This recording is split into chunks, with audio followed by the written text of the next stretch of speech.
تو دریای سوخته تنگم شدم، چشمامم دوخته به من. ازتون طلب نور کردم تا ماهمو بسازم تو دل شب.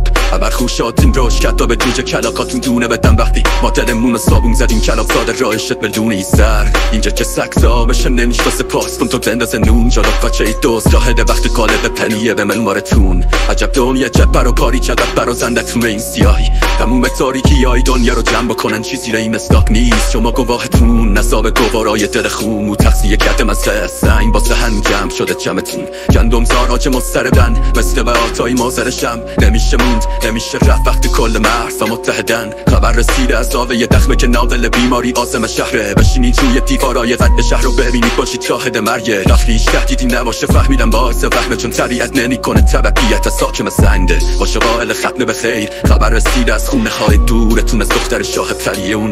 مسیر خبر کل این با سری پوچ و میخواد جادوگرشون. تو زمینی که کوف به کوف رسید آدم توی بالون چشمون. دسته شما که به سر نمیرسه فقط ما رو خوابوندن جون.